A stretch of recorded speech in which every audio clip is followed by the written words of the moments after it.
भारत का अफवाह तंत्र।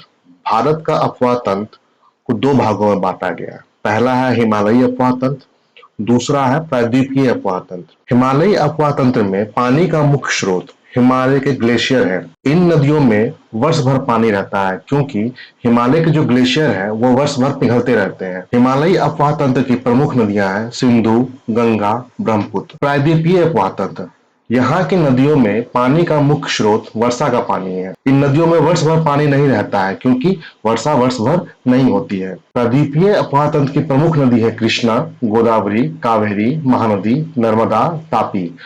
पूर्ववर्ती नदी, ऐसी नदियां जो हिमालय की उत्पत्ति से पूर्व प्रवाहित हो रही थी तथा हिमालय के निर्माण के दौरान पहाड़ियों को काटकर अपना रास्ता बनाए रखा, उसे पूर्ववर्ती नदियां कहते हैं, जैसे सिंधु, सतलज, ब्रह्मपुत्र। अब हम सबसे पहले देखते हैं सिंधु नदी।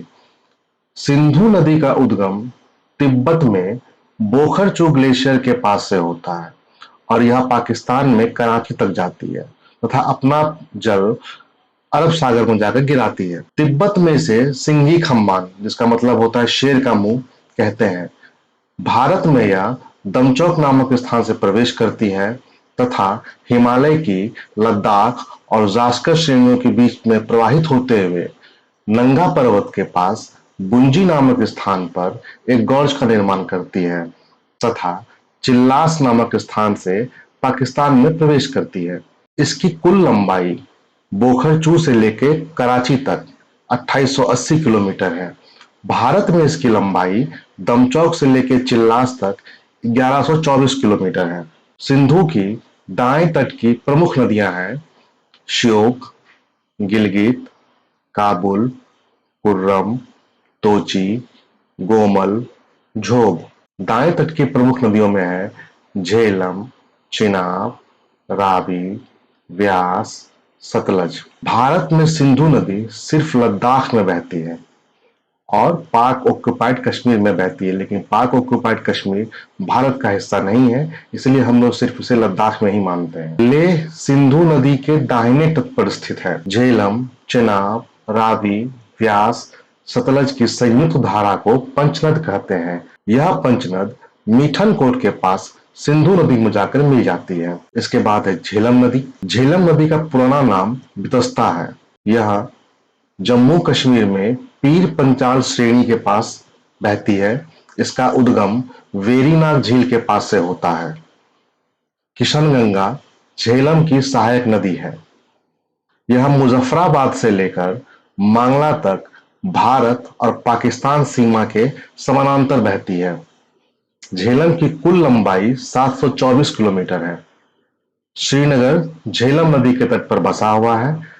नीलम नदी झेलम की सबसे बड़ी सहायक नदी है। ये बहुत इंपॉर्टेंट पॉइंट है।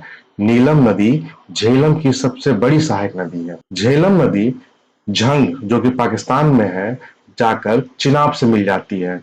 तो वास्तविक रूप से झेलम जो है वो चिनाब की सहायक नदी है। इसके बाद हम लोग आते हैं चिनाब। चिनाब का पुराना नाम अस्किनी है। चिनाब सिंधु की सबसे बड़ी सहायक नदी है। यह हिमाचल में बारालाचाला दर्रे के पास चंद्र और भागा दो नदियों के संगम से मिलती है।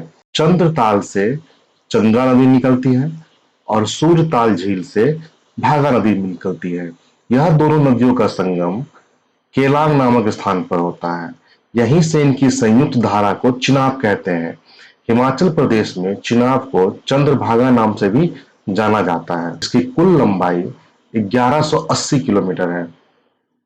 हिमाचल प्रदेश में इसे चंद्रभागा के नाम से जाना जाता है। यह हिमाचल प्रदेश तथा जम्मू में प्रवाहित होती है। आप इस मैप में देखिए, चिनाब हिमाचल प्रदेश से निकलकर जम्मू से होते हुए पाकिस्तान में प्रवेश कर जाती है। चिनाब की दाईं ओर की सहायक नदियों में है झेलम, कलनाई और मरुसूदर। बाईं ओर की सहायक नदी है रावी और तवी।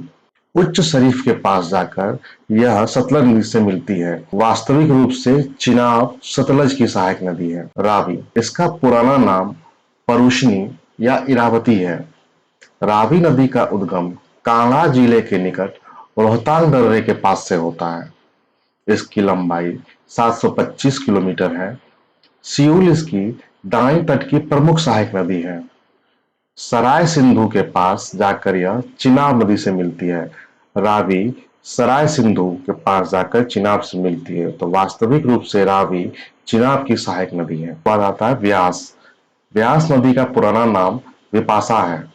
इसका उद्गम हिमाचल प्रदेश के रोहतांग दर्रे के पास से होता है। यह कपूरथला जो कि पंजाब में है, वहां पर हरिके नामक स्थान पर सतलज नदी से जाकर मिलती है।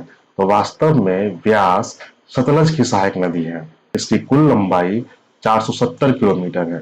यह पंजाब तथा हिमाचल में प्रवाहित होती है। अगर आप इस मैप में देखेंगे तो देखिए व्यास का उद्गम हिमाचल में होता है और यह पंजाब में सतलज से जाकर मिलती है। तो यह दो राज्यों हिमाचल और पंजाब में प्रवाहित होती है। सतलज नदी, इसका पुराना नाम सतुद्री है। सतलज नदी का उद्गम तिब्बत में राकसताल झील के पास से होता है। तिब्बत में से लोंगचेन खम्बान कहते हैं। यह शिपकीला दर्रे जो कि हिमाचल प्रदेश में है, वहां से भारत में प्रवेश करती है। इसकी कुल लंबाई 1500 किलोमीटर है। राकसताल झील से लेकर और सिंधु नदी में मिलने तक इसकी कुल लंबाई 1500 किलोमीटर है, लेकिन भारत में इसकी लंबाई 1050 किलोमीटर है। दोआब, दो नदियों के बीच की उपजाऊ जमीन को दोआब कहते हैं। तो यहाँ पर सिंधु, झेलम, चिनाब, रावी, व्यास, सतलज, यहाँ पर दो दो नदियों के बीच में दोआब का निर्माण होता है। तो हम लोग बारी बारी से इन दोआब को देखते हैं। सबसे ऊपरी दोआब है सिंधु सागर दोआब। यह सिंधु और झेलम नदी के बीच में स्थित है। इसके बाद है चाज, यह झेलम और चिनाब के बीच में स्थित है। इसके बाद है रचना, यह चिनाब और रावी के बीच में स्थित है। इसके बाद है बारी, यह रावी और व्यास के बीच में स्थित है। इसके बाद है बिस्ट, यह व्यास और सतलज के बीच में स्थित है। एक बार फिर से बोलिए, सिंधु सागर, चाज, रचना, बारी, बिस्ट। एक बार फिर से बोलिए, सिंधु सागर, चाज, रचना, बारी, बिस्ट। तो यह था सिंधु नदी तंत्र। अब आइए देखते हैं इस पर आधारित पिछले कुछ वर्षों में पूछे गए प्रश्न। सबसे पहला प्रश्न है, किस नदी का उद्गम स्थल भारत में नहीं है? इसके ऑप्शन है व्यास, चिनाब, रावी, सतलज। व्यास का उद्गम स्थल हिमाचल प्रदेश, चिनाब का उद्गम स्थल हिमाचल प्रदेश, रावी हिमाचल प्रदेश और सतलज का है तिब्बत में। तो इसका सही ऑप्शन होगा option number D, Sutlej. Sutlej का उद्गम स्थल तिब्बत में राकसताल झील के पास से होता है। सिंधु नदी की भारत में कितनी लंबाई है? ऑप्शन है 1180 किलोमीटर, 1200 किलोमीटर, 1124 किलोमीटर, 2880 किलोमीटर। तो इसका सही ऑप्शन होगा 1124 किलोमीटर। 2880 किलोमीटर इसकी कुल लंबाई है, जो कि बोखरचू ग्लेशियर से लेकर कराची तक जाती है। अगला क्वेश्चन है, सिंधु की निम्नलिखित में से कौन सी सहायक नदी पीर पंजाल से निकलती है? ऑप्शन है सतलज, रावी, झेलम, चिनाब। तो पंजाब श्रेणी जम्मू में है। सतलज नदी जम्मू से प्रवाहित नहीं होती है। इसका जो प्रवाह क्षेत्र है वो हिमाचल प्रदेश और पंजाब है। रावी का प्रवाह क्षेत्र हिमाचल प्रदेश और पंजाब है। झेलम का प्रवाह क्षेत्र जम्मू है और चिनाब का प्रवाह क्षेत्र हिमाचल प्रदेश और जम्मू दोनों है। तो इसमें सही ऑप्शन होगा झेलम। झेलम नदी जो है पीर पंजाल श्रेणी के पास से निकलती है। ये हमने वीडियो में बताया है कि झेलम नदी का जो ये हमने वीडियो में बताया है, झेलम नदी पीर पंजाल श्रेणी से निकलती है। निम्नलिखित में से कौन सी नदी पंचनद से संबंधित नहीं है? तो पंचनद से कौन कौन नदी संबंधित थी? झेलम, चिनाब, रावी, व्यास, सतलज। तो इसमें रावी, व्यास, सतलज ये तीनों पंचनद से संबंधित है। चंबल यमुना की सहायक नदी है। अगला क्वेश्चन है, सतलज नदी को तिब्बत में किस नाम से जाना जाता है? ऑप्शन है सिंघी खम्बान। सिंघी खम्बान जिसका मतलब होता है शेर का मुंह, इस नाम से सिंधु को जाना जाता है तिब्बत में। सियांगचांग ये नहीं होगा। सगरमाथा, सगरमाथा एक पर्वत श्रेणी का नाम है। और लोंगनेंचेन खम्बान, लोंगनेंचेन खम्बान को तिब्बत में सतलुज नदी कहते हैं। अगला क्वेश्चन है, सतलुज भारत में किस दर्रे से प्रवेश करती है? तो सतलुज नदी भारत में शिवकिला दर्रा जो कि हिमाचल प्रदेश में स्थित है, इसी दर्रे से सतलुज नदी भारत में प्रवेश करती है। तो सही ऑप्शन होगा ऑप्शन नंबर बी, शिवकिला। अगला क्वेश्चन है, कौन सी नदी चुंबा घाटी से होकर प्रवाहित होती है? तो इसका चुंबा घाटी कहां पर है? चुंबा घाटी है हिमाचल प्रदेश में। रावी नदी चुंबा घाटी से होकर बहती है, तो इसका सही ऑप्शन होगा option number C, Ravi.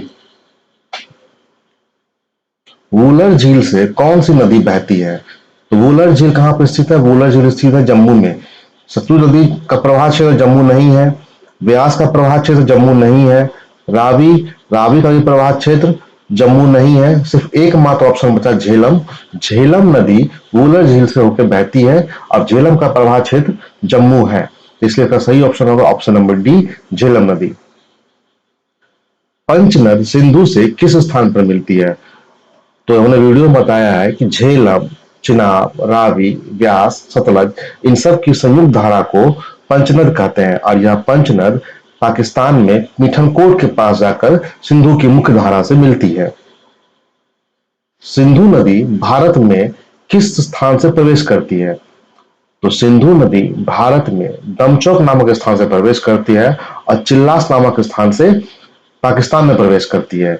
Jhang जो है, झंग स्थान पे झेलम नदी चिनाब से मिलती है और हरिके स्थान पर व्यास नदी सतलज से मिलती है।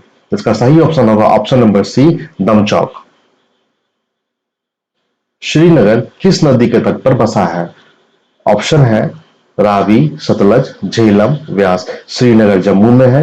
रावी का प्रवाह क्षेत्र जम्मू नहीं है। सतलज का प्रवाह क्षेत्र जम्मू नहीं है। व्यास का प्रवाह क्षेत्र जम्मू नहीं है। झेलम एकमात्र नदी है जिसका प्रवाह क्षेत्र जम्मू है, इसलिए। अगला क्वेश्चन है, लुधियाना और फिरोजपुर किस नदी के तट पर बसे हैं?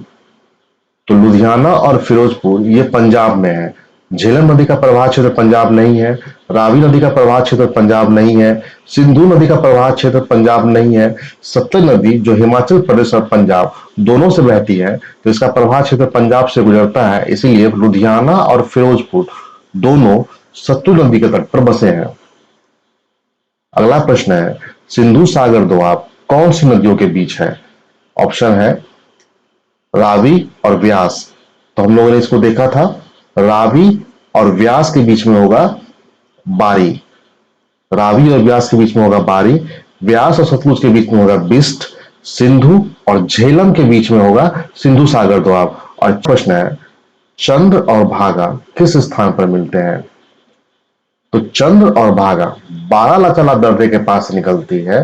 चंद्र नदी जो है चंद्रताल से और भागा नदी सरयू ताल झील से निकलती है और यह केलांग नामक स्थान पर आपस में मिलती है और यही पर इनकी संयुक्त धारा को चेनाब नदी के नाम से जाना जाता है। सही उत्तर है ऑप्शन नंबर सी, केलांग।